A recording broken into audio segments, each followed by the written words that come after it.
De volta aqui com a nossa terceira parte da nossa primeira aula. Essa aula, gente, ela é gigante, esse assunto é gigante e não tinha como fazer em um vídeo só porque ficaria muito cansativo para você. Então, eu quebrei essa primeira aula em três para que o assunto ficasse mais fácil de você ouvir. Às vezes você quer ouvir uma aula ali rapidinho, durante o trânsito, ou você para, tem pouco tempo, então por isso eu faço os vídeos mais curtos, de no máximo 20 minutos, ou em torno de 20 minutos, justamente para o teu conforto. Então, que continuando aqui, na terceira parte, eu fiz aqui um resuminho para que você consiga entender, mas é um resumo complementar, tá? Então vamos lá. Então, a primeira, para você entender, comarca. A comarca corresponde ao território em que o juiz de primeiro grau atua. Então, ele vai exercer sua jurisdição ali naquela comarca e pode abranger um ou mais municípios. Então, depende do número de habitantes, né, e de eleitores. Existe um cálculo também em relação ao movimento forense, ou seja, se tem muitas causas ou não. Porque não faz sentido, né? Você coloca uma comarca em uma cidadezinha que tem poucas causas.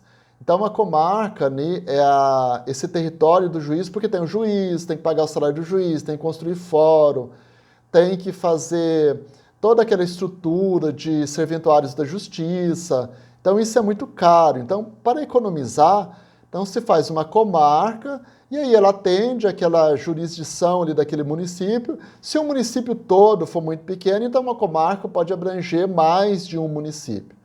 Então, é esse o desenho, tá? Então, vai depender disso. Vai depender também, né, da extensão territorial dos municípios, né, do estado, entre outros aspectos. Então, por exemplo, você tem vários municípios pequenininhos e eles podem ali funcionar com uma comarca só, aglutinando ali vários deles. Então, cada comarca, portanto, pode contar com vários juízes ou apenas um juiz que terá, no caso, todas as competências destinadas ao órgão de primeiro grau. E aí tem também as varas. A vara judiciária é o local ou a repartição que corresponde à lotação de um juiz, onde o magistrado atua, né? Ele faz as suas atividades, ele trabalha. Em comarcas pequenas, a única vara recebe todos os assuntos relativos à justiça. Então, aí você pode ter uma comarca, e aí lá tem a primeira vara civil. Então, se a comarca for uma comarca já de relativo tamanho, então você pode ter lá primeira vara civil, segunda vara civil, e aí se distribui os processos entre processos pares e ímpares, por exemplo. Os processos pares vão para a primeira vara, os processos ímpares vão para a segunda vara, todos do mesmo assunto, tá? Então você pode ter lá primeira vara civil, segunda vara civil, vara de família, vara de contratos, enfim. Você pode ter lá varas, aí você pode ter também primeira vara criminal e assim por diante. E aí você tem também o fórum. O fórum é o espaço físico onde funcionam os órgãos do Poder Judiciário. Quanto ao acesso do cidadão à justiça, essa estrutura do judiciário pode induzir você a pensar que a porta de entrada para a justiça será sempre a primeira instância. No entanto, gente, como no direito tudo pode haver exceção, né? Pode acontecer em alguns casos que o acesso é direto junto aos tribunais.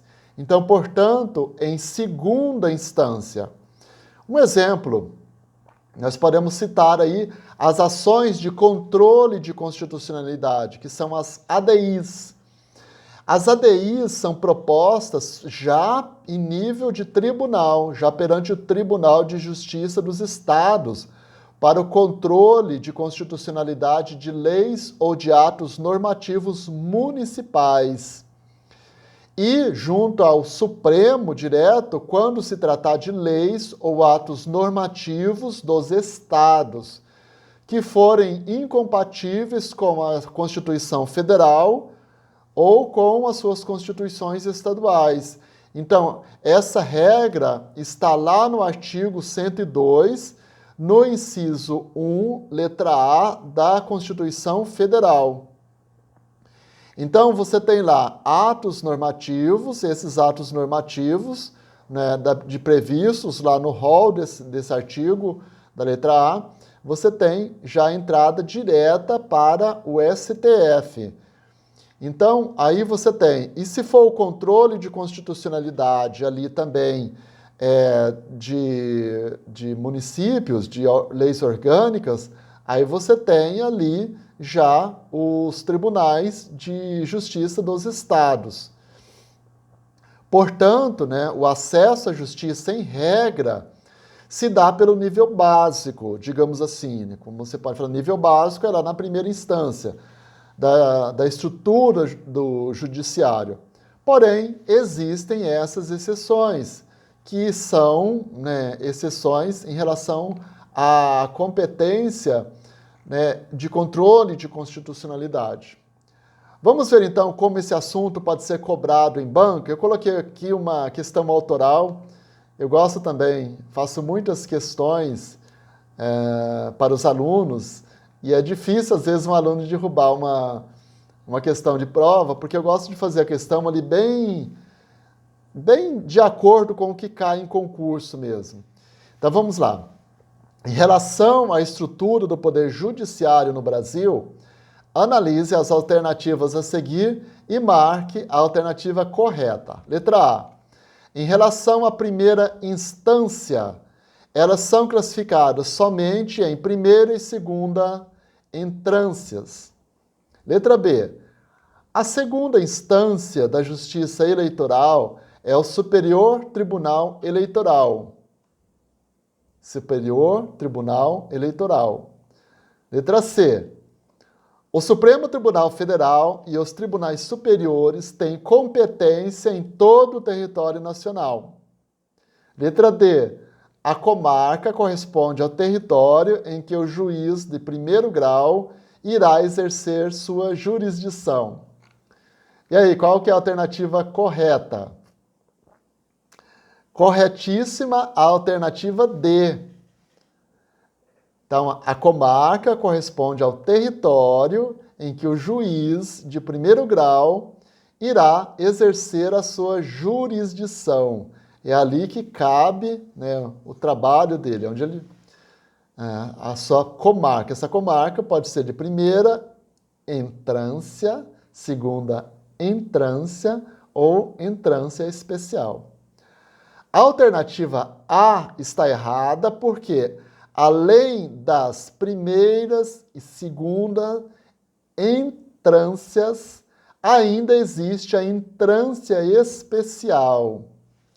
A alternativa B está errada porque a segunda instância, ou seja, o segundo grau ali da Justiça Eleitoral, é o Tribunal Regional Eleitoral. É um tribunal, portanto, um tribunal inferior. E aí, como na questão aqui, está falando de tribunal Superior Tribunal Eleitoral, que é um tribunal superior. Então, o Tribunal Regional Eleitoral é um tribunal inferior e o Superior Tribunal Eleitoral é um tribunal superior.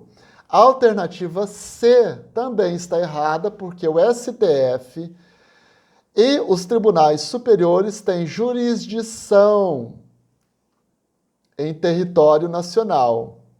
Aqui, não confundir jurisdição, que é a capacidade de determinado órgão de aplicar o direito, com competência, que é a limitação desse poder. Então, as causas que são lá de competência de primeira instância, é de competência de primeira instância. Não é que o tribunal esteja superior que ele vai ter competência ampla. Não, ele tem a competência dele, hora que chegar ali o assunto, né, a causa, em grau de recursos, aí sim, você não vai entrar direto com uma ação no tribunal se o assunto não for de competência dele. Então, você não vai entrar com uma ação de inconstitucionalidade né, direto lá no STF.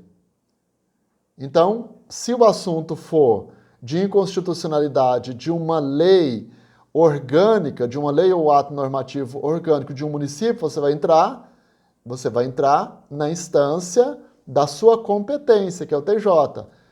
Agora, você também não pode entrar no TJ ou na Justiça de primeira instância como um assunto que você deveria entrar direto lá no STF. Então, é cada um no seu quadrado. A competência é o limite desse poder. E você, pela essa divisão de competências, você não pode engolir a competência do outro.